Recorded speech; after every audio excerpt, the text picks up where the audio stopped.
ఏమంటాడంటే 30 వచ్చింది. అయితే అతడు, ప్రభువా, నీతో కూడా చెరలోనికి మరణమునకును వెళ్ళుటకు సిద్ధముగా ఉన్నానని ఆయనతో అనగా, ఇక్కడ పేతురు ఏమంటాడు ప్రభుతోటి, నేను నీతోటి మరణంలోనికైనా రావడానికి సిద్ధంగా ఉన్నానని అంటున్నాడు.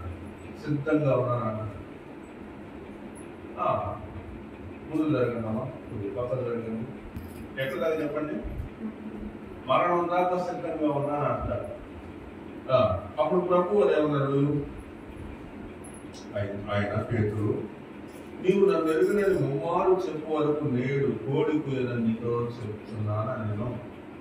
కాబట్టి అక్కడ పేతురుతో ప్రభు ఏం చెప్పాడంటే, నువ్వు నా మరణం దాకా వస్తాను, నాతోటే ఉంటానని చెప్తున్నావు కదా.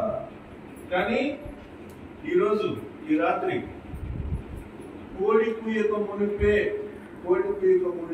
అంటే పూర్తిగా తెల్లవారకు మునిపే నువ్వు నన్ను ఆ సైనికులు తీసుకెళ్తే నా చుట్టుపక్కల తిరుగుతూ ఉంటే అక్కడ వాళ్ళు నిన్ను ప్రశ్నిస్తూ ఉంటే నీకై నువ్వే 3 సార్లు నేను ఆయనని ఎరుగనని చెప్తావు.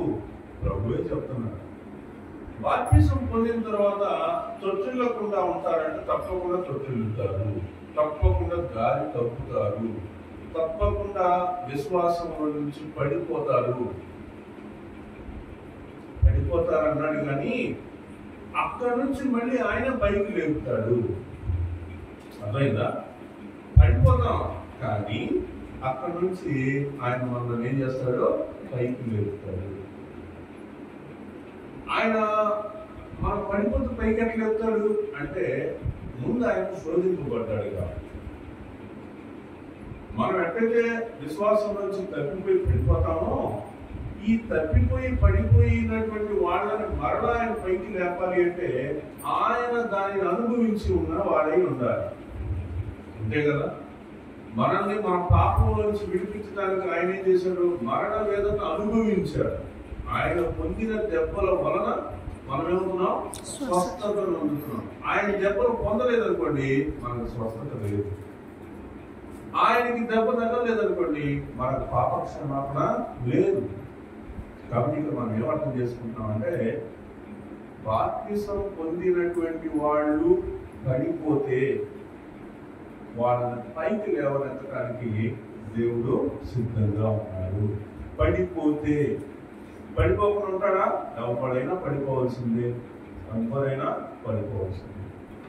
ఒక్కొక్క విషయంలో పడిపోతూ ఉంటారు. అందరూ ఒకే విషయంలో పడిపోవాల్సిన అవసరం లేదు. కొంతమంది బాహ్యంగా బాగుంటారు, అంతరంగంలో పడిపోతారు. అయినప్పటికీ కూడా దేవుడు వాళ్ళని పైకి లేపుతాడు.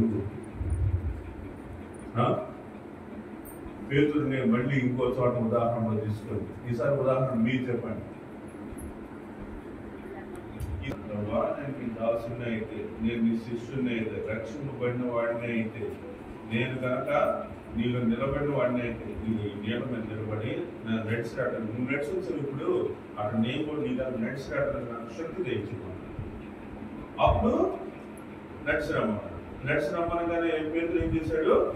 నీళ్ళ మీద నడిచేటువంటి అనుభవాన్ని పొంది వస్తున్నాడు. కొత్త అనుభవాన్ని ఎదుర్కొంటున్నాడు. వావ్, నేను కూడా నీళ్ళ మీద నడుస్తున్నా, ప్రభువారికి ఉన్న శక్తి నాకు కూడా ఉంది అని అంటూ ఇటు చూసారా, నేను బాగా నీళ్ళ మీద నడవగలుగుతున్నానని ఇటు చూసుకుంటా ఉన్నాను. ఏమొచ్చింది చెప్పండి? గాలి వచ్చింది. గాలి ఏమైపోయాడు? మునిగిపోతున్నాడు. విశ్వాసం పడిపోయింది, మునిగిపోతున్నాడు. అప్పుడేమన్నాడు పేతురు? భలేవాడు ప్రభువా, నువ్వైతే నిలబడ్డావు, నేను మునిగిపోతుంటే నన్ను దూరం వదిలేసేది అన్నాడా? ప్రభు అని అడిచాడా? ఏమన్నాడు? ప్రభు అని కేకలు వేశాడు. మనం కూడా విశ్వాసంలో పడిపోయేటప్పుడు ఏం చేస్తాము? ప్రభు అని ప్రార్థన ద్వారా కేకలేసినప్పుడు ఆయన ఏం చేస్తాడు? ఆయన చేయి పట్టి పైకి లేపుతాడు. అది విశ్వాసంలో మనం మరలా స్థిరపడటానికి ఎవరు సహాయం కావాలి? దేవుని సహాయం కావాలి. ఎప్పుడు దేవుడు సహాయం చేస్తాడు? ప్రభు అని మనం అడిగినప్పుడు, ప్రార్థన చేసినప్పుడు. విశ్వాసంలో చాలా మంది పడిపోయారు, కాదనట్లా బాప్తిసం పొందారు, కానీ వాళ్ళు ఏమైపోయారు? గాలి వాన తుఫాన్లు వచ్చినాయి రాగానే విశ్వాసంలో ఏమైపోయారంటే పడిపోయారు. పడిపోలేదని చెప్పట్లా, కానీ పడిపోయినటువంటి వాళ్ళు ఏం చేస్తున్నారంటే పేతురు లాగా మరలా ప్రభువా ప్రభువా నన్ను రక్షించమని వాళ్ళు కేకలు వేయట్లేదు.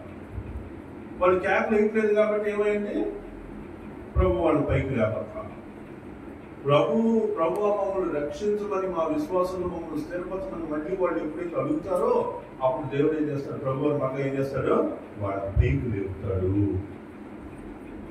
బాప్తిసం పొందబోయే వాళ్ళందరికీ నేను చెప్తున్నమాట, బాప్తిసం అనేటువంటిది నీకు యేసుక్రీస్తు గురించినటువంటి విషయాలు, యేసుక్రీస్తు నా కొరకు శిలువలో మరణించి నన్ను రక్షించాడు నీ మనసుకి ఎప్పుడు ఏ రోజు తెలిసిందో ఆ రోజే బాప్తిసం తీసుకోవాలి. కానీ మనం ఇప్పటివరకు ఏం చేసాం? చాలా సమయం వృధా చేసాం. నేను నిన్న మనం చెప్తా వచ్చాను. ఈ సమయంలో మనము ప్రార్థన చేసుకుందాం. ప్రార్థన చేసుకున్న తర్వాత మొదట మనము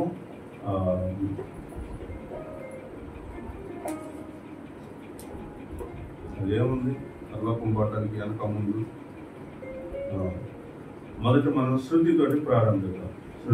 మొదట శృతి తర్వాత మధుశాలిని, తర్వాత శ్రావణి, తదుపరి హెప్సీ, సామ్రాజ్యం అక్క, గ్లోరీ, ఆ తర్వాత అన్న కిరణ్ అన్న. ఈ విధంగా మనం 1 by 1 మనం వెళ్దాం. మంచిది, రండి చిన్న ప్రార్థన చేసుకుందాం. ముందు ప్రేమ కలిగిన తండ్రి, కృప కలిగిన దేవ, నమ్మకమైన ప్రభువా యేసయ్యా, నీ పాదాలకు వందనాలు, స్తుతులు, స్తోత్రాలు చెల్లిస్తా ఉన్నాను. ప్రభా, నాన్నగారు ఉన్న రోజుల నుంచి నాన్నగారు ఎన్నోసార్లు బాప్తిసం తీసుకోండి అని రకరకాలుగా చెప్తూ, ప్రార్థిస్తూ, వాక్యం బోధిస్తూ వచ్చినటువంటి క్రమంలో అనేక మందిని మీరు రక్షించారు. ఇప్పుడు నాన్నగారు మీ సన్నిధికి వచ్చి ఉన్నారు, అయినా మీరు మమ్మల్ని విడిచిపెట్టలేదు. నాన్నగారికి మీరు ఇచ్చినటువంటి సువార్త విధానము, ఆయనకి ఇచ్చినటువంటి ఆ యొక్క విజన్ ఏదైతే ఉందో అదే విజన్ని ప్రభు నాయన యేసయ్యా, అదే మరి నేను దర్శనాన్ని నేను కూడా కొనసాగిస్తూ ఉన్నాను. ఈ దినమునకు ప్రభు నాయన మీరు దాదాపు 8 మందితోటి ప్రభు నాయన, లేదా 9 మందితోటి ప్రభు మరి బాప్తిసం తీసుకోవడానికి సిద్ధపరుస్తూ ఉన్నందుకై వేలాదిగా వందనాలు, స్తుతులు, స్తోత్రాలు. ఈ సమయంలో సంఘం ఎదుట నిలువబడి మరి సాక్ష్యాన్ని చెప్పబోతూ ఉండగా మీ కృప చూపమని కోరుతూ ఉన్నాను. ప్రభా, మీరే మాకు తోడుగా ఉండమని కోరుతూ ఉన్నాను. ప్రభా, బిడ్డల యొక్క జీవితంలో మీరు చూపినటువంటి రక్షణకి వందనాలు. మరి బాప్తిస క్రమముకు ముందు మా యొక్క సంఘం యొక్క పద్ధతి ప్రకారంగా సాక్ష్యాన్ని చెప్పబోతూ ఉండగా మీ కృప చూపి మీరే ప్రభా వారికి ధైర్యమును ప్రభా మీరు అందించి, మీరు ఏ విషయాన్నైతే మరి వారికి బోధించారో, ఏ విషయం ద్వారా మీరు రక్షించారో ఆ విషయాన్ని ప్రభా మరి నీ ఎదుట సాక్షిగా నిలబడి చెప్పుటకు కృప చూపమని కోరుతూ ఉన్నాను. సమస్త మహిమ ఘనత ప్రభావం మీకు ఆరోపిస్తూ యేసు నామం పేరిట ప్రార్థిస్తున్నాను తండ్రి, ఆమేన్. ఆమేన్. ఒకరి తర్వాత ఒకరు వచ్చే ముందు ఒక చిన్న పల్లవి పాడొచ్చని తెలియజేస్తా ఉన్నాం. ఒక పల్లవి సిద్ధపరచుకోండి, అప్పుడప్పుడు కాకుండా ఒక పల్లవి తీసుకొని పాడాలని కోరుతాం. శృతి.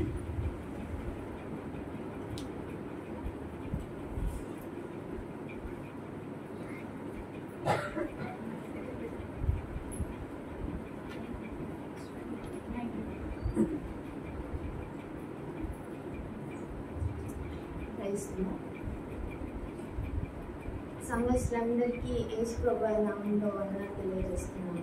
నా పేరు శృతి. మీ అందరికీ నేను పరిచయమే. నా చిన్నప్పటి నుంచి మీరు అందరు నన్ను చూస్తూనే ఉన్నారు. ఇక్కడికి మందిరంలోనే అంతా సాగింది నా ఆత్మీయ ప్రయాణం అంతా. సండే స్కూల్ కానీ పెద్దవాళ్ళ పిల్లలు కానీ యూత్ మీటింగ్ కానీ ఏదైనా అంతా ఇక్కడే జరిగింది. నా ప్రయాణం అంతా ఇక్కడే సాగింది. అయినా ఇప్పటికీ నేను బాప్టిజం తీసుకోలేదు. అందరూ నన్ను హెచ్చరిస్తూనే ఉన్నారు. నా కుటుంబం అయినా కానీ సంఘం అయినా కానీ అందరూ నా కోసం ప్రేయర్ చేశారు.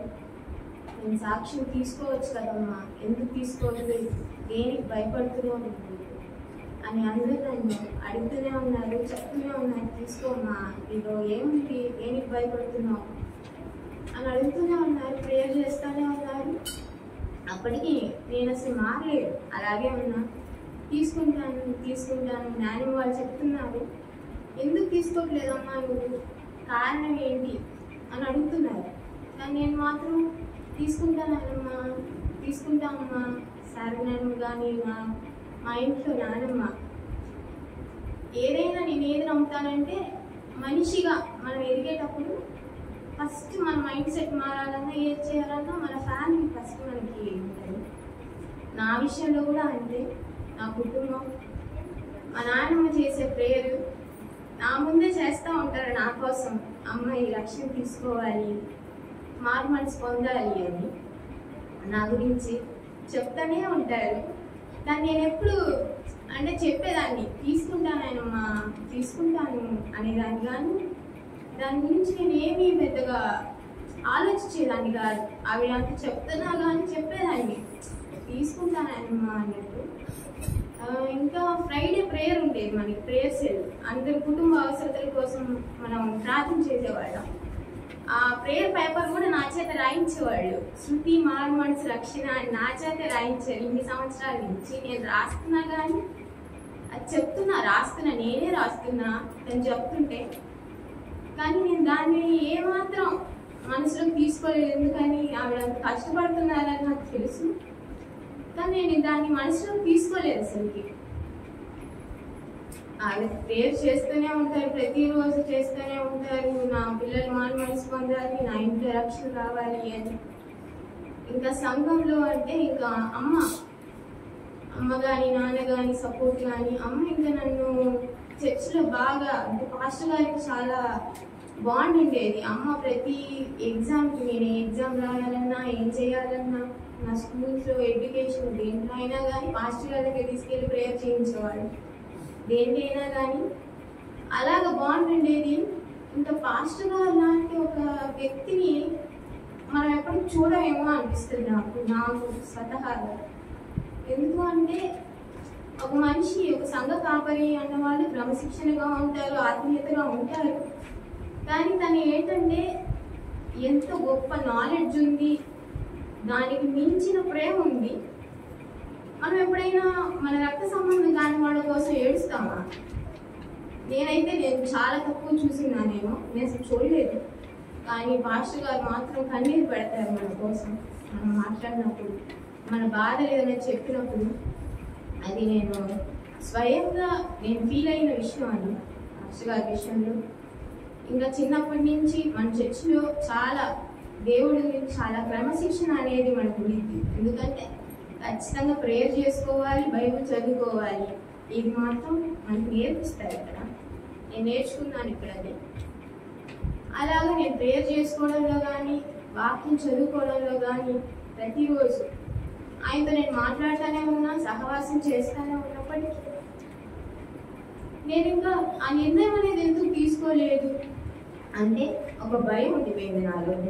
ఆ భయం ఏంటి అంటే ఇప్పుడు నేను మంచిగానే ఉంటున్నా, దేవుడిలోనే ఉంటున్నా, తప్పులేం చేయట్లేదు. పొరపాట్లు చేసి ఉండొచ్చు కానీ తప్పులైతే నేను చేయను, నాకు తెలిసి. ఎందుకు తీసుకోవట్లేదు? ఒకవేళ తీసుకుంటే ఆయన నేను ఏమైనా పొరపాటు చేస్తే దూరం చేస్తాడేమో, ఎక్కువ శిక్ష పడతాడేమో, నాకు నువ్వు బాప్తిజం తీసుకొని తప్పు చేసావు అని ఆయన నన్ను శిక్షిస్తాడేమో అని ఒక భయం, ఆయన దూరం చేస్తాడేమో అని ఒక బెరుకు. దానివల్ల నేను ఆగిపోయినా. ఆయన నాతో మాట్లాడుతూనే ఉన్నాడు, నాకు దర్శనాలు కూడా వచ్చినాయి. కానీ నేను ఇది ఎవరికి చెప్పలేదు, ఎందుకంటే నాకు భయం వేసింది. ఏదంటే నేను చెప్తే నువ్వు తీసుకోవాలి అని నన్ను ఫోర్స్ చేస్తారేమో, నేను ఖచ్చితంగా తీసుకోవాల్సి వస్తుందేమో అనే ఒక భయంతో నేను ఎవరికి చెప్పేదాన్ని కాదు. జ్ఞానం వాళ్ళకి చెప్పినా కానీ, అమ్మకి జ్ఞానంకి వాళ్ళకి చెప్పినా కానీ సగం సగం చెప్పేదాన్ని. మళ్ళీ ఎవరికి చెప్పకుండా వాళ్ళు ఎవరికైనా చెప్తే, పాస్టమ్మ గారికి చెప్తే అమ్మ వచ్చి తీసుకోవాలి కదమ్మా, ఇలా వచ్చిందంటే నీకు మాట్లాడాడు దేవుడు, నువ్వు తీసుకోవాలి అని నాకు చెప్తారేమో అని భయం. అంతా నేను ఎవరికి చెప్పలేదు ఇప్పటివరకు. నాకు వచ్చిన ఒక దర్శనం ఏంటంటే, ఒకసారి నేను మాత్రమే ఉన్నా, ఎవరు లేదు, సముద్రం దగ్గరికి వెళ్ళున్నాను. సముద్రం లోపలికి మునిగిపోయాను. ఇంకా నేను మరణించాను అని అనుకున్నా. ఇంక మునిగిపోయాను కాబట్టి ఇంక నాకు ఊపిరి అందట్లేదు, ఇంకెవరు నాకు తెలియట్లేదు, స్పృహ కోల్పోయాను, ఇంకా చనిపోయానులే అని అనిపించింది. అప్పుడే ఒక చెయ్యి, ఒక చాలా పెద్ద చెయ్యి, అది కూడా నీటితో తయారు చేసిన ఒక చెయ్యి, మనిషి చెయ్యి కాదు అది నన్ను ఇట్లా పైకి లేపింది. ఇంకా అది నాకే అర్థమైంది, ఇంకా నేను బాప్తిజం తీసుకోవాలి అన్నట్టు. అదే కాదు, ఇంకా నాకు చాలా కళలు వస్తూ ఉండేవి. బాప్తిజం అందరూ నాశనం, ఒకసారి అయితే మొత్తం లోక నాశనం అయిపోయింది. ఇంకా అయిపోయింది, అందరూ పరలోకానికి వెళ్ళిపోయారు. అందరు నా కుటుంబంలో వాళ్ళు కూడా వెళ్ళిపోయారు. నేను ఒక్కదాన్ని ఉన్నానంట భూమి మీద ఏడుస్తా, నేను బాప్తిజం తీసుకోలేదు, అందుకే దేవుడు నన్ను ఇక్కడే వదిలేశాడు అని. అన్నీ క్లియర్గానే తెలుస్తున్నాయి. ఇంకా ఇప్పుడు నేను బైబిల్ చదువుకునేది ఇది నా 5th టైం చదువుకుంటున్నా, 5వసారి చదువుతున్నాను. ఇప్పుడు నాకేమొస్తుందంటే న్యూ టెస్టిమెంట్ స్టార్ట్ అయింది. అంతా ఏంటి, మత్తయి, మార్కు, లూకా, యోహాను, ఇందులో ఏముంటుంది, మొత్తం యేసుక్రీస్తు ప్రభు వారి జననం. అది చాలా అద్భుతమైనది, పాపం లేని ఆయన నా కోసం చేసిన క్రియలు, అద్భుతమైన క్రియలు ఎన్నో చేస్తున్నా. నేను చదువుతున్నా ప్రతిరోజు ఆయన నా కోసం ఏం చేశాడు అని. ఆయన ఎంత గొప్పగా మరణించాడు నా కోసం, శిలువ మరణాన్ని తనకి తాను అప్పగించుకున్నాడు, బలియాగం చేశాడు నా కోసం. అవన్నీ నాకు తెలుస్తుంది, ప్రతిరోజు తెలుస్తుంది. కానీ నేను మాత్రం మొండిగా అలా ఉండిపోయాను. అప్పుడు నాకు గుర్తొచ్చింది ఆ వాక్యం, నేను చదువుకున్నాను సామెతలో, ఎన్నిసార్లు గద్దించినను లోబడిని వాడు మరి తిరుగు లేకుండా హఠాత్తుగా నాశనం అవును. సామెతలు 29:1. అంటే నాశనమే, ఇంకా నాకు ఇంకేం లేదు, ఇంకా నా లైఫ్ ఇంకా నాశనం అయిపోతుంది అని ఆయన క్లియర్గా చెప్పేశారు.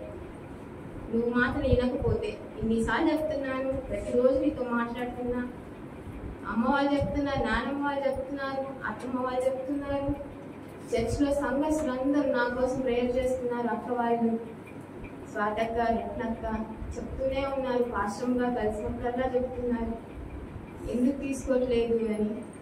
కానీ మనుషుల్ని మనం అంత భయపడం, మనుషులకి చెప్తాం, రీజన్ చెప్తాం, వాళ్ళకి ఏదో ఒకటి చెప్పి చేయొచ్చులే అనుకుంటాం. కానీ దేవుడికి అయితే మనం చెప్పలేం కదా ఎప్పటికైనా. ఆయన చాలా గొప్ప మనిషి, అసలు ఆయన గురించి చెప్పలేము మాటల్లోనే. భయంకరమైన శక్తి కలిగిన వాడు. నేను చెప్పాలంటే అదొక మాటలో చెప్పగలను. ఆయన అట్లా కన్ను మూసి తెరిచే లోపల అంతా నాశనం అయిపోయింది. అలాంటిది నా జీవితం ఎంత చీమ లాంటిదాన్ని ఆయన ముందు, అందుకంటే గొప్పదాన్ని ఏం కాదు. కానీ ఇప్పటికీ నేను ఇక్కడ నుంచుని ఈ క్షణంలో ప్రాణంతో ఉండి మీ అందరి ముందు మాట్లాడుతున్నా అంటే ఆయన చూపించిన జాలి నా మీద, ఆ దయ, ఆ ప్రాణమే ఇప్పుడు ఉంది నాలోని. నేను మీతో మాట్లాడుతున్నా అంటే ఆయన దయ మాత్రమే, ఇంకేదీ లేదు.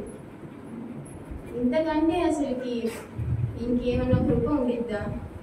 నా జీవితంలో ఆయన నాకు చాలా మేలు చేశాడు, చెప్పలేనన్ని మేలులు, కౌంట్లెస్.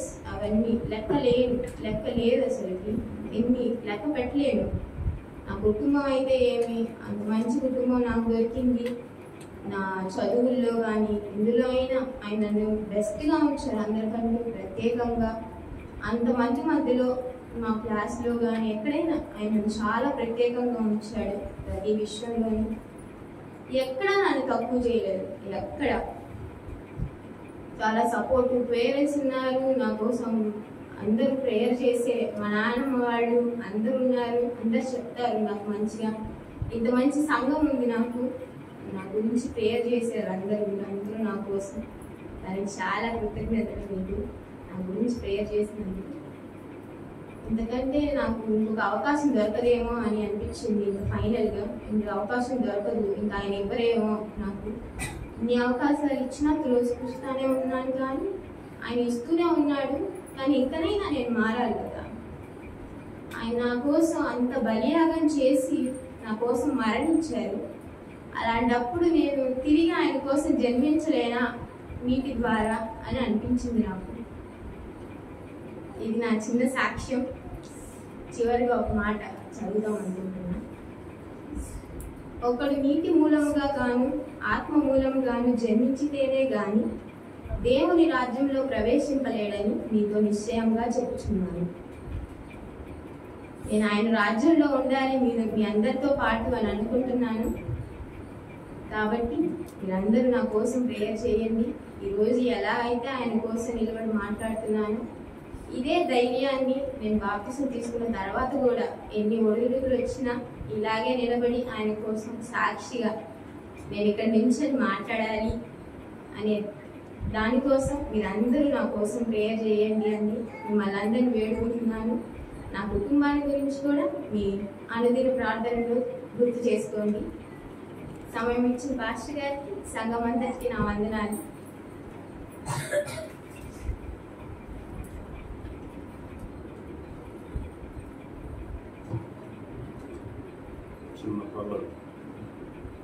ప్రేమించు వారెవరు, పిలిచింది ఇంకెవరు, ప్రాణాన్ని అర్పించి పరలోకం ఇచ్చిందెవరు, నాకు తెలియదు కారణం, నీ కొరకే నా జీవితం, లోకము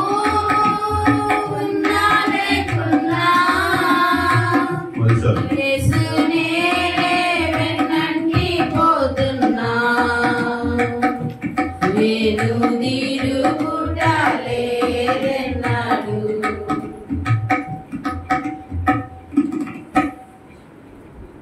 ప్రభువైన యేసుక్రీస్తు నామములో మీ అందరికీ నా వందనాలు. నేను ఇవాళ ఇక్కడ నిలబడి సాక్ష్యం చెప్తానంటే అది దేవుడి కృపే. నేను ఇప్పటి వరకు ఎన్నో పాపాలు చేసి ఉంటాను తెలిసి తెలియకుండా, కానీ దేవుడు నన్ను ఇప్పటి వరకు కాపాడుతూ ఇక్కడి వరకు తీసుకొచ్చి నాకు ఎన్నో మేలు చేశాడు. కానీ బాప్తిజం తీసుకోవాలి, ఆయన నా కోసం మరణించాడు అని తెలిసి కూడా బాప్తిజం తీసుకోకుండా వెనకడుగు వేస్తూనే వచ్చాను.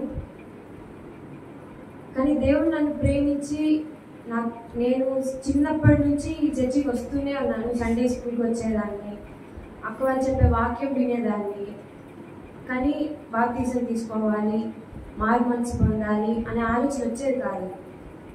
పెద్దవాళ్ళ ప్రార్థనకు వచ్చేదాన్ని, అప్పుడు కూడా వాక్యం చెప్పేది వింటాను, కానీ వచ్చాను, విన్నాను, వెళ్ళాను అన్నట్టు ఉండేదాన్ని. బైబిల్ చదువుకోవడం, ప్రార్థన చేసుకోవడం అప్పుడు అలవాటు ఉండేది కాదు.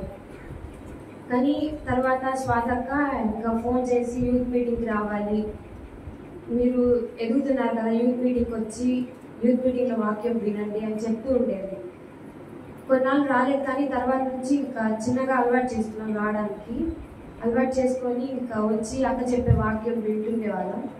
ఇంకా యూత్ మీటింగ్కి వచ్చిన తర్వాత నుంచి చిన్నగా వాక్యం చదువుకోవడం, ప్రార్థన చేసుకోవడం, దేవుడితో మాట్లాడడం ఇవన్నీ జరిగాయి. కానీ బాప్తిజం తీసుకోవాలి అనే ఆలోచన మాత్రం ఎప్పుడు రాలేదు. నేను యూత్ మీటింగ్కి వచ్చిన 2 years తర్వాత నుంచి సండే స్కూల్ పరిచర్యని అప్పగించాడు దేవుడు. సండే స్కూల్ పరిచర్యలో చేయడానికి అవకాశం ఇచ్చారు. సండే స్కూల్ పరిచర్య 5 years నుంచి చేస్తున్నాను. అయినప్పటికీ బాప్తిజం తీసుకోవాలి అనే ఆలోచన ఎప్పుడు రాలేదు. కానీ లాస్ట్ ఇయర్ స్వాతక్క చాలా ఫోర్స్ చేసింది. సుధాకర్ పాస్టర్ గారి ద్వారా మీరు రక్షణ పొందండి, వెనకడుగు వేయమాకండి, ఎందుకు వెనకడుగు వేస్తున్నారు అని. కానీ సాక్ష్యం చెప్పడానికి భయపడి చాలాసార్లు వెనకడుగు వేశాను. కానీ ఈ సంవత్సరం కూడా అక్క చెప్పింది, ఎందుకు వెనకడుగు వేస్తున్నావు, ముందడుగు వేసి తీసుకోవచ్చు కదా అని. కానీ చాలా భయం వేసింది స్టార్టింగ్లో, ఎందుకు సాక్ష్యం చెప్పాలంటే భయము, ఎందుకు వెనకడుగు వేద్దామని వెనకడుగు వేశాను. కానీ దేవుడు నాతో మాట్లాడాడు. ఏంటంటే రోమపత్రిక 5:7, నీతిమంతుని కొరకు సైతం ఒకడు చనిపోవట అరుదు, మంచి వాని కొరకు ఎవడైనా ఒకవేళ తెగిపోవచ్చు అని దేవుడు నాతో మాట్లాడాడు. అక్క చెప్తూ ఉండేది కానీ వినేదాన్ని కాదు, వెనకడుగు వేస్తూ వచ్చాను. సండే స్కూల్ పరిచర్య అప్పగిచ్చాడు, యూత్ మీటింగ్కి క్రమంగా వచ్చేలా చేశాడు. కానీ నేను ఆ బాప్టిజం తీసుకోవాలి అని థాట్ రాలేదు. కానీ దేవుడు ఇలా మాట్లాడాక దేవుడు నా కోసం మరణించాడు, దేవుడు సిలువ వేయబడ్డాడు, ఎన్నో అవమానాలు పొందాడు. కానీ నేను ఆయన కోసం తిరిగి జన్మించలేకపోతున్నాను అనిపించింది. ఆయన కోసం ఇప్పటికైనా ముందడుగు వేసి తిరిగి జన్మించి నీటి మూలంగా ఆయనలో ఎదగాలని, ఆత్మీయంగా బలపడాలని, సండే స్కూల్ పరిచర్య ఇంకా బాగా చేయాలని అనుకున్నాను. ఇంకా అవన్నీ అనుకొని బాప్టిజం తీసుకోవడానికి సిద్ధపడ్డాను. ఈ అవకాశం ఇచ్చిన పాస్టర్ గారికి, సంఘానికి నా వందనాలు. సాక్షిగా ప్రభువా నేనుండునాడు,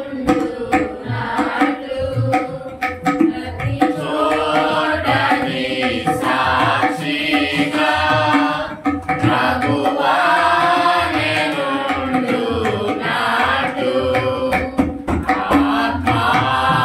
ఆత్మాభిషేకము నింపు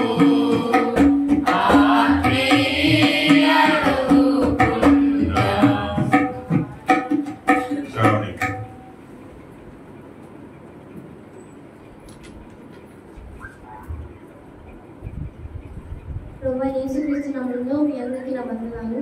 నా పేరు శ్రావణి. నేను బాప్తిజం తీసుకోవాలనుకుంటున్నాను. ఎందుకంటే యేసుక్రీస్తు నా కోసం, నా పాపల కోసం కల్వరి సిలువలో మరణించాడు.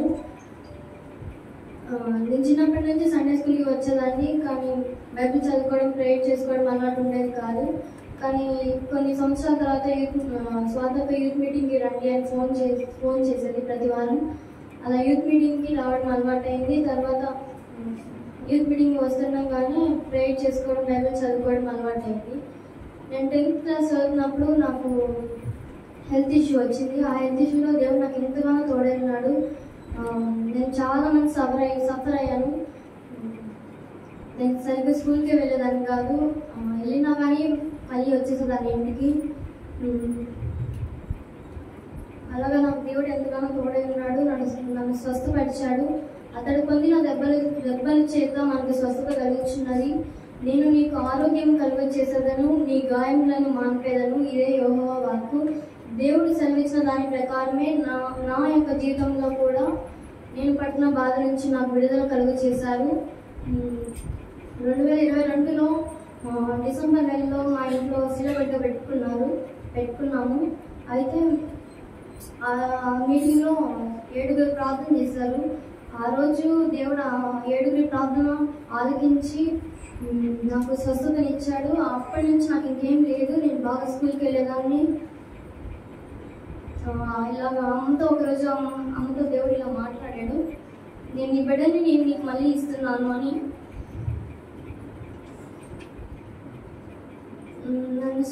నేను అప్పుడు అనుకున్నాను దేవుడు నాకు మళ్ళీ ఇంకొక ఛాన్స్ ఇచ్చాడేమో అని.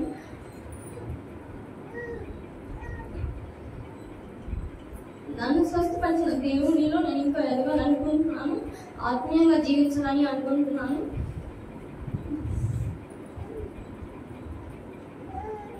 స్వాతంత్ర లాస్ట్ ఇయర్ చెప్పింది బాప్తిజం తీసుకోండి, సుధాకర్ పాస్టర్ గారు చెప్తాను.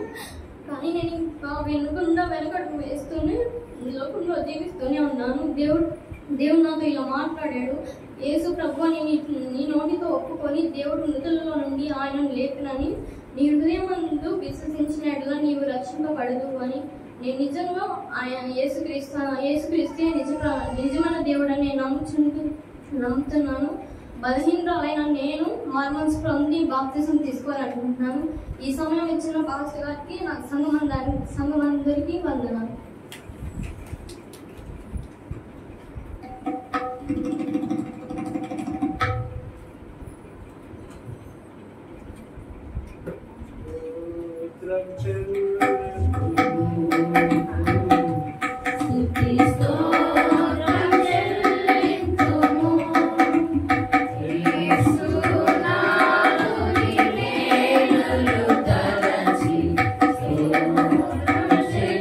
Yeah.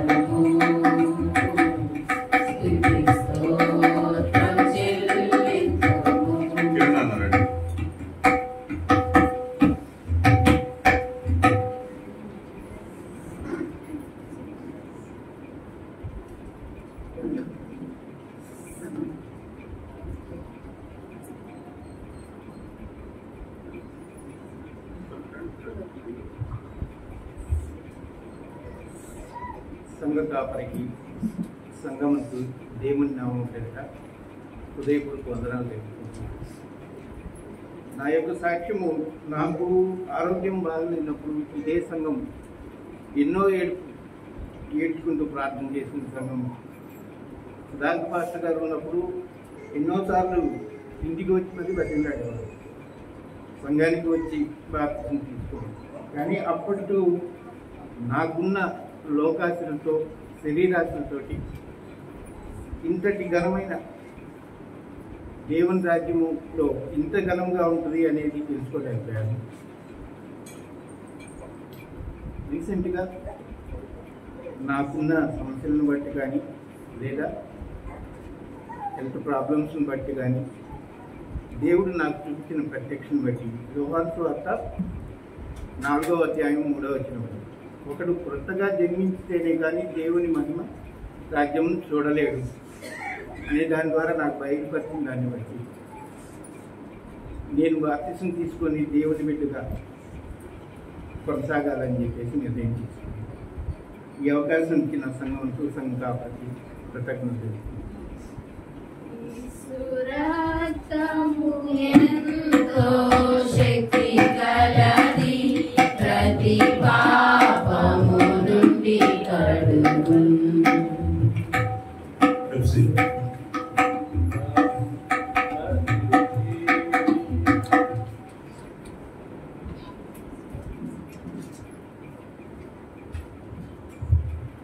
ప్రభువైన యేసుక్రీస్తు నామములో మీ అందరికీ నా వందనాలు. నేను బాప్తిజం తీసుకోవాలనుకుంటున్నాను. ఎందుకంటే నేను చిన్నప్పటి నుంచి దేవుని సన్నిధిలో ఈ చర్చికి వచ్చేవాళ్ళం. అప్పుడు నేను సండే స్కూల్కి వచ్చేదాన్ని. క్రమంగా పెద్దవాళ్ళ ప్రాంతానికి కూడా అమ్మతో వచ్చేవాళ్ళము, నేను అన్నాయి. అప్పుడు దేవుడు నా ఇంటికి పాస్టర్ తాతయ్య గారి ఇంటికి వెళ్ళేవాళ్ళం. అప్పుడు నాకు దేవుడు పాస్టర్ కానీ తాతయ్య కానీ నాకు ఎప్పుడు దేవుని చదువుతా ఉండేవాళ్ళు. కానీ రత్నకు కూడా చెప్పేవారు, కానీ నేను వాళ్ళ మాట విన్నట్టు ఉండేదాన్ని. ఎప్పుడు నేను బాప్తిజం తీసుకోమని చెప్పినప్పుడు తీసుకునేదాన్ని కాదు. ఇంకా నేను బాప్తిజం తీసుకోవాలని అనుకున్నప్పుడు ఇంకా దేవుళ్ళో నేను బాగా బలపడ్డప్పుడు మేము ఇంకా ప్యాన్మెంట్ వెళ్ళిపోయాము. ఇంకా అక్కడ ఉన్నప్పుడు ఇంకా ఇంట్లోనే ఉండేవారు. ఎప్పుడో ఒకసారి చర్చికి వచ్చేవాను. నాన్న ఎవరన్నా వదిలిపెడతా అన్న విజయవాడలో ఉండేవారు కదా. ఇంక మమ్మల్ని చర్చికి తీసుకురావడానికి ఎవరు ఉండేవారు కాదు. ఇంకా దేవుడు నాకు ఎన్నో ఇష్యూస్ నుంచి నన్ను కాపాడాడు. ఆయన 7 ఇష్యూస్ నుంచి నన్ను కాపాడాడు. ఇంకా నేను వెనకాడు వేయడం ఆయనకి ఇష్టం లేదు కనుక నేను ఇంకా రక్షణ పొందాలని అనుకుంటున్నాను. నాకు ఇచ్చిన ఈ సమయాన్ని బట్టి మీ పాస్టర్ గారికి మీ అందరికీ నా వందనము. తిరిగి తిరిగి చెడిపోయితిని, ఘోరమైన పాపిని నాడు. తిరిగి తిరిగి చెడిపోయితిని, ఘోరమైన పాపిని నాడు.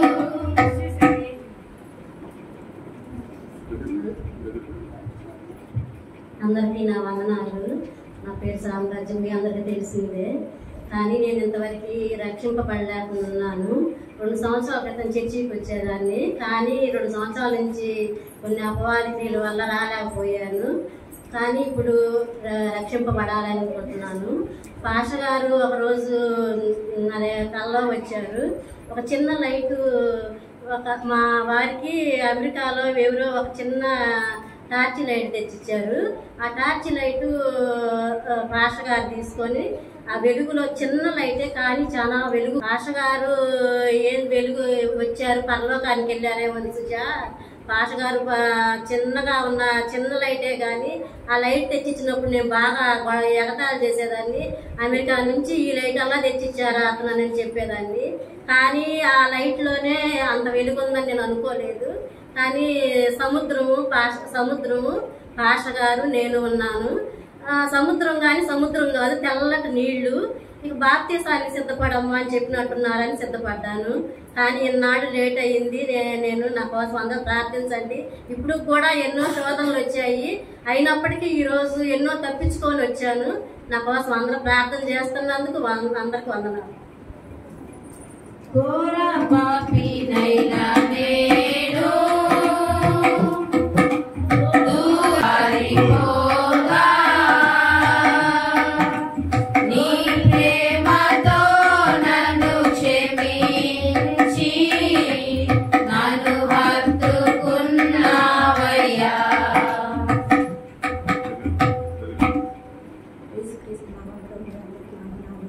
నా పేరు గోరి రామయ్య, మా అమ్మగారి పేరు రాణి. నా గురించి చెప్పాలంటే మీ అందరికీ తెలిసిందే. నేను పుట్టి పెరిగింది ఈ మధ్యలోనే. చిన్నప్పటి నుంచి సండే స్కూల్కి వస్తూ ఉండేదాన్ని. 5th క్లాస్ నుంచి 10th వరకు హాస్టల్లో ఉండి చదువుకున్నాను. అప్పుడప్పుడు సెలవులకు వస్తూ ఉండేదాన్ని. చర్చికి వచ్చేదాన్ని కానీ దేవుళ్ళు భయపడలేదు. 10th అయిపోగానే నాకు అమ్మ పెళ్లి జరిగింది నాకు. చర్చికి వచ్చేదాన్ని కానీ దేవుడు అంటే బైబిల్ చదవటం, ప్రార్థన చేయటం కానీ వచ్చేది కాదు. అయితే తాతయ్య కానీ అమ్మమ్మ కానీ ఎప్పుడూ చెప్తూ ఉండేవాళ్ళు, ప్రార్థన చేసుకో, బైబిల్ చదువుతూ, చర్చికి రా, దేవుళ్ళు బలపడు అని చెప్పేవారు. కానీ నేను పట్టించుకునేదాన్ని కాదు. నేను చాలా పాప లోకంలో పడిపోయాను. అయినా కానీ నా దేవుడు నన్ను తప్పిపోయిన స్థితిలో దేవుడు నన్ను కాపాడాడు. ఇంకా హైదరాబాద్లో ఉన్నప్పుడు చర్చి వెళ్తూ ఉండేదాన్ని. అయితే అక్కడ ఉన్నప్పుడు ఒకసారి చర్చికి వెళ్ళినప్పుడు ఒక ఆంటీ సాక్ష్యం చెప్పింది. ఆమె నేను మరణం నుండి తప్పించాడు దేవుడు అని చెప్తుంటే అప్పుడు నన్ను కూడా దేవుడు రక్షించాడు కదా, నా కోసమై నా పాపాల నిమిత్తమై ఆయన రక్తం కార్చి మరణించాడు కదా, నేను కూడా దేవునిలో బలపడాలి, రక్షణ పొందాలి, దేవుని బిడ్డగా జీవించాలి, బాప్తిసం తీసుకోవాలి అనుకున్నాను. కానీ అక్కడ అందరూ నేను ప్రెగ్నెంట్ కదా ఇవ్వరు అని చెప్పారు. ఇంకా వదిలేశాను. ఇంకా కన్న తర్వాత తీసుకోవచ్చులే అని అనుకున్నాను. ఇంకా అమ్మ దగ్గరికి వచ్చాను. కానీ మళ్ళీ హైదరాబాద్ వెళ్ళాల్సింది. కానీ వెళ్ళకుండా ఇక్కడే ఉండిపోయాను. కానీ ఆలోచించాను కానీ ఇంకా తర్వాతే కదా అని అమ్మతో కూడా చెప్పలేదు. మొన్న అన్నదానికి మా ఇంటికి వచ్చారు. మా ఇంటికి వచ్చి దేవుని గురించి చెప్పి ఇదే రక్షణ సమయం అని దేవుని గురించి చెప్పారు. ఇక నిర్ణయించుకున్నాను అని నిర్ణయం తీసుకున్నాను. దేవుడే నాతో మాట్లాడినట్టు నన్ను ఆయన బిడ్డగా అనుకున్నాడు. కానీ నేనే దూరంగా వెళ్తున్నానేమో అని అప్పుడు అమ్మతో చెప్పాను. అమ్మ నేను బాప్తిసం తీర్చుకుంటాను, ఒకసారి వెనకడుగేసాను, ప్రెగ్నెంట్గా ఉన్నాను కదా, అమ్మమ్మని అడుగు అని అన్నాను. అడుగమ్మ నేను ఇస్తారేమో, నేను తీసుకుంటానని చెప్పాను. అయితే అమ్మమ్మ తీసుకోవచ్చాను. ఇంకా గట్టిగా దేవుళ్ళు బలపడాలి, దేవుళ్ళు ఉండాలి అనుకుంటున్నాను. నేనున్నా లేకపోయినా నా కొరకై సంఘం అంతా ఎంతో ప్రార్థించారు. మీ అందరికీ నా హృదయపూర్వక వందనాలు. మీ ప్రార్థన బట్టే నేను దేవుళ్ళు నడుచుకుంటున్నాను. ఇదే నాకు చిన్న సాక్ష్యం. మీ అందరికీ ఇష్టమైతే నన్ను కూడా మీ బిడ్డగా సంఘంలో చేర్చుకోవాలని కోరుకుంటున్నాను. వందనాలు అందరికీ.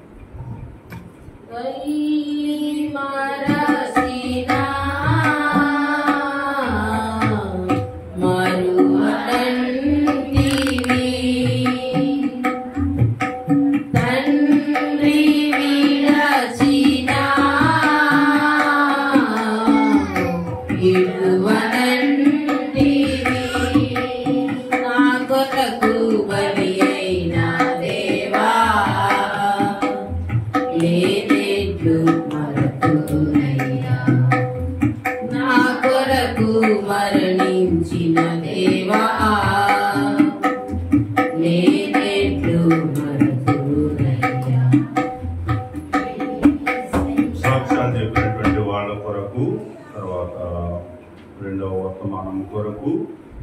వీళ్ళు ప్రార్థన చేస్తారు.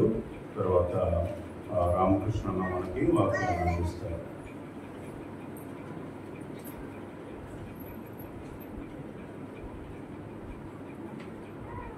ప్రార్థన చేస్తాం. సేవక పత్రిక మీరు మా ప్రియపరులండి మహోన్నత సర్వోన్నత సర్వాధికారి సర్వశక్తివంతుడు న్యాయస్థాయి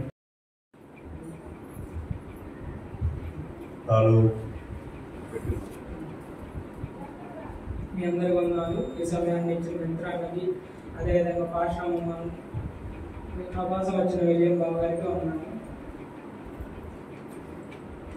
నేను ఎందుకంటే బాప్టిజం తీసుకోవాలనుకున్నానంటే, రోజు నేను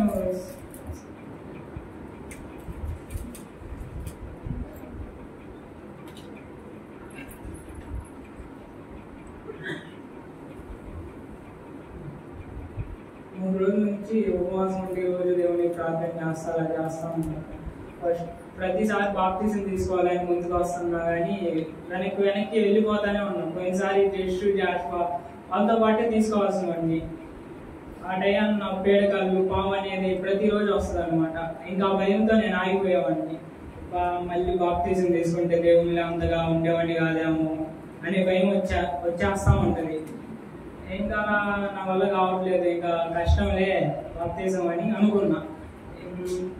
ఈసారైనా ట్రై చేయాలి అని ఇంకా గట్టిగా అనుకున్నాను. సరే అని ఇంకా మన చర్చిలో ఇలా గుడ్ ఫ్రైడే చేసేకి బాప్టిజాలు ఇస్తున్నారని అక్క చెప్పింది స్వాదక్క. ఇంకా అక్క చెప్పడం వల్ల ఇంకా సరే ఇంకా ఎట్టాగో నేను ఇంకా విజయవాడలోనే ఉంటాను. రోజు బావగారి కాడే ఉంటాను. బావగారు ప్రతి ఆదివారం వాక్యం చెప్పేది నాకు బాగా నచ్చింది. ఇంకా ఆ విషయంలో నేను కూడా ఇలా బాప్టిజం తీసుకోవాలనుకుంటున్నాను, మీరు ఏమంటారు అని అడిగితే సరే నువ్వు దానికోసం ప్రేయర్ చేయి, దాన్ని బట్టి నువ్వు ఎక్కడ తీసుకోవాలి నేను చెప్తాను అన్నాడు. ఇంకా సమయం వస్తూ ఉంది. నేను రోజు ఫ్యామిలీ ప్రేయర్ జరిగింది అనమాట 8కి. ఇంకా ఫ్యామిలీ ప్రేయర్లో మేమందరం ప్రార్థిస్తూ ఉంటాం. ఇంకా జస్టిస్ మాట అయితే నా గురించి ప్రేయర్ చేస్తూ ఉంటారు అనమాట. బాప్టిజం తీసుకోవాలి, నాకు మాతో పాటు ఉండాలి అన్నట్టుగా. ఇంకా చాటక్క కానీ అదే చేస్తుంది. ఇంకా ఒకరోజు ఇంకా ఉపవాసం దినాలు వచ్చాయి కదా, ఆ టైం కానీ నేను వీళ్ళతో పాటు కూర్చొని ప్రార్థన చేస్తూ ఉండేవాడిని. 40 రోజులు ఉపవాస ప్రార్థనలో నేను కూడా దేవుని బాగా అడిగాను అనమాట. దేవ నేను కూడా మారు మనసు పొంది నీ సన్నిధిలో నిలవాలనుకుంటున్నాను దేవ అని రోజు ప్రార్థన చేస్తూ ఉండేవాడిని. ఇంకా ఒక రోజు వచ్చేసి ఇంకా గురువారం, శుక్రవారం, శనివారం ఈ 3 రోజులు ఉపవాసం ఉందామని ఫిక్స్ అయిపోయాను. ఇంకా ఫస్ట్ రోజు వచ్చేసి ఉపవాసం ఉన్నా, 2 దాకా తినకుండా ఉన్నా. ఇంకా నైట్ ఇంకా పడుకుంటాం కదా, ఫ్యామిలీ ప్రేయర్లో అయిపోయింది, ఇంకా పడుకున్నాం అనమాట. ఆ రోజు కల వచ్చింది. నేనంట ఒక ప్లేస్కి వెళ్ళాను అనమాట. అక్కడ ఎన్ని పాములే అంట. ఒకడు వచ్చి ఇది తీసుకో, పట్టుకో, ఏం కాదు నీకు అని చెప్తున్నాడంట. వామ్మో ఇదేంటే వీళ్ళు చదువుతున్నాడు అనేసి ఇంకా అలాగే కలం కంటిన్యూ చేస్తే ఇంకేం లేదు. ఇంకా తెల్లారైపోయింది. ఇంకా 2వ రోజు మొన్న శుక్రవారం నైట్ వచ్చింది. ఇంకా జస్టిస్ మాట ఒక చోట కూర్చొని ఉన్నారంట. వాళ్ళందరూ ప్రార్థనలో కూర్చొని మాట్లాడుకుంటూ ఉన్నారు. నువ్వేంటి ఆడే ఉన్నావు, నా గాడికి రా అని ఇలా దర్శనం ఇచ్చాడు అనమాట. నేను వెళ్ళి అక్క చెప్పా, అరే దర్శనం రా అని చెప్పింది అక్క. ఇంకా నాకు అవునా అని ఇంకా అలాగ అయిపోయింది. ఇంకా బావగారికి చెప్పాను. బావగారు అన్నారు, బావగారు ఇంకా ఎక్కడే తీపించుకోవాలనుకుంటున్నాను బాప్టిజం, మీరేమంటారని అక్క చేత అడిగిస్తే కృష్ణానది కూడా వెనకేది ఇంటానికి. ఇంకా వెళ్దామని ఫిక్స్ అయ్యాం. బాగున్నారు, నువ్వు అక్కడ పడి కదా, ఇంకా అక్కడ తెప్పించుకుంటే బాగుంటుంది అని బాగా తీసుకొని వచ్చాడు అనమాట. ఇంకా నాకు వచ్చిన వాగ్దానం కూడా మిమ్మల్ని గురించి నేను పలికిన శుభవార్త నెరవేర్చి నేను మిమ్మల్ని దర్శించును అని వచ్చింది. ఇర్మియా 10:10. ఇంకా ఈ వాగ్దానం కానీ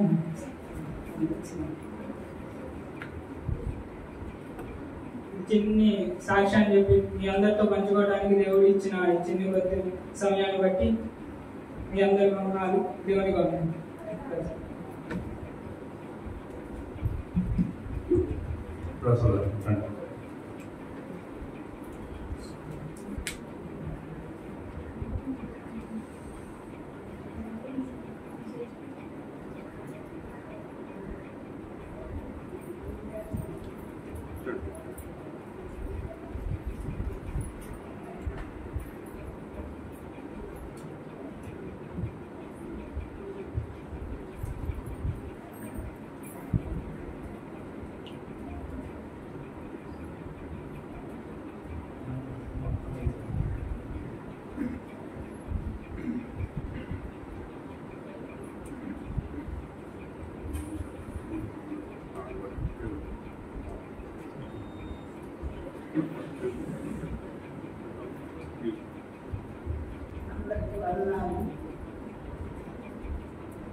అందరికీ వందనాలు సంఘానికి.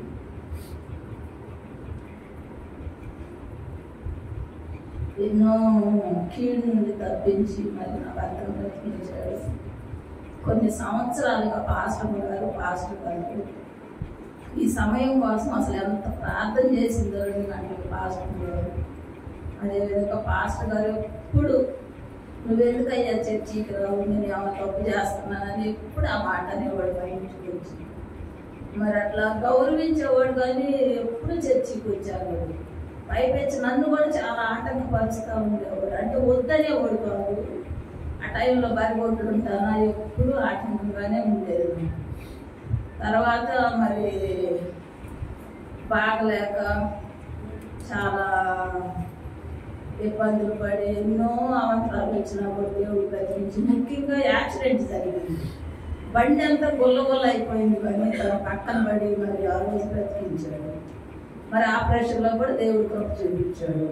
ఇంతకాలం పాటుగానే జీవించాడు. మరి పాపాలతో మరి ఏసై కాడికి పోవటానికి మరి మార్గం ఉండదు కాబట్టి ఏసైలో మేము చెప్పే 6 రోజులు బట్టి తను చెప్పలేకపోతున్నాడు ఈ మాటలన్నీ. అందుకని నేను చెప్తున్నాను. అసలు నేను హైదరాబాద్లో ఏం జరిగింది, మేము సాక్ష్యం చెప్పమని వినోదా నేను చెప్పాము. చెప్పిన కాసేపు కిందకి దిగాడు. మేము 2వ స్టేర్లో ఉంటుంది వినోదా. దిగి కిందకి దిగి ఆడు మరి ఎటు వెళ్ళాడో ఏమో ఎక్కడ నిలబడ్డాడు, అక్కడ నుండి ఫోన్ చేశాడు. అమ్మ నాకు కళ్ళు తిరుగుతున్నాయి, దడదడగా ఉన్నాయి. నాకు అప్పుడే మనసులోకి వచ్చింది, ఈ బాప్తిసానికి సిద్ధపడలేక ఏదో జరగబోతుంది, సాతాను ఏదో చేస్తున్నాను. ఇంకా గబగా వాళ్ళు వెళ్ళి అక్కడ ఉండేలేక మెట్లు దగ్గరికి వచ్చాడు. 2 పోయి తీసుకొని వచ్చారు. అక్కడి నుంచి రాత్రి నేను కొట్టుకొని తీసుకొని వచ్చాను ఇక్కడికి. ఇప్పుడు కూడా తనకు దడదడగా హుషారు కాలేదు. ఏదేమైనా బాప్తిసం తీసుకోకపోతే మరి ఎంతకాలం బ్రతికి దగ్గర 60 సంవత్సరాలు దాటినా కూడా దేవుళ్ళు రక్షణ పొందిపోతే ఎక్కడికి పోతాడని మాకు భయం వేసి చిన్నగా తీసుకొని వచ్చి మేము 6 రోజులు బట్టి సాక్ష్యం చెప్పాలని చూస్తూనే ఉన్నాను కానీ చెప్పలేకపోతున్నాడు. అందరికి వందనాలు. ఎంతో ప్రార్థన చేశారు. మరి దేవుడు ఇప్పుడు ఆలకించి పాస్టర్ గారు ఉంటే ఎంత సంతోషపడేవాళ్ళు. మరి ఒక్కటి లోటుగానే ఉంది. ఆయన ఉన్నప్పుడు తీర్చుకోవాలని తనకి కూడా ఎంత సిక్కు కోరిక కలిగింది, లేకుండా పోయాడు. కానీ పాస్టర్ గారి బట్టికి ప్రార్థన ఇప్పుడు వరకు చేస్తానే ఉంటారు. ఆ రోజు నుంచి 2 గంటల్లో ఎప్పుడు ప్రసాద్ గారు మారాలని చేశారు. మీ అందరూ ప్రార్థన ఆలకించి ఈరోజు బాప్తిసానికి సిద్ధపడ్డాడు. మీ అందరికీ వందనాలు. మళ్ళీ లోకంలో పడకుండా ఎటువంటి ఇది లేకుండా అందరూ ప్రార్థన చేయండి.